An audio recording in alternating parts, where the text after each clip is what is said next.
মনের ভেতরে যদি অশুচি থাকে, আমার মনের মধ্যে যদি নোংরা থাকে, তাহলে আমি হাত ধুয়ে কি করব? যতই হাত সাবান লাগাই না কেন, হাতে আমার পরিষ্কার হবে না। তাহলে সেই জন্য বলছে যে তুমি মাংস খাও, মাছ খাও, ডিম খাও, যাই খাও না কেন, মনটা যদি তোমার শুদ্ধ থাকে, তুমি প্রার্থনায় বসবে, ঈশ্বর শুনবে।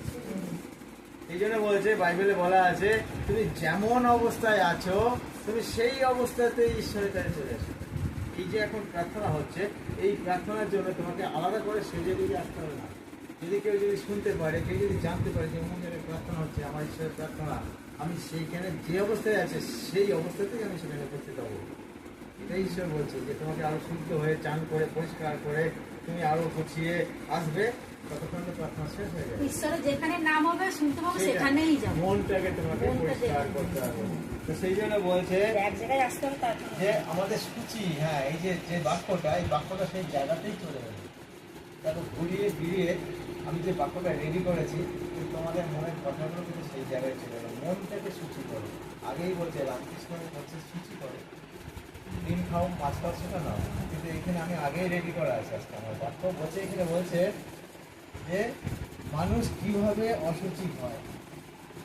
আমরা অসুচি কি করে হই? আমরা এখানে মতি যে 15 অধ্যায় খোলো,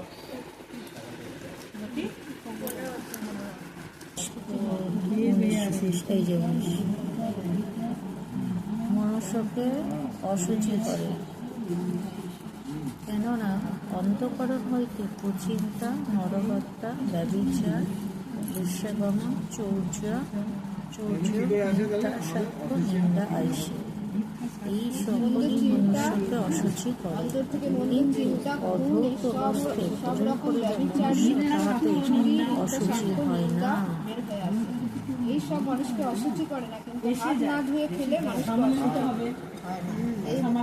বলছে আমার হাতে নোংরা আছে, আমার হাতে কেন, আমার ভেতরে তো ময়লা আছে। আমার হাতটাই আমি কি ধরে খেলাম, আগে তুমি হাতটা পরিষ্কার করো, ভালো করে হাতটা সাবান দিয়ে ধোও, দিয়ে খাও। তাহলে অনেকে বলে, তাহলে আগে হাত আমি ধুলাম কি না ধুলাম দেখবো না, আমার মনের ভেতরেই তো নোংরা রয়েছে।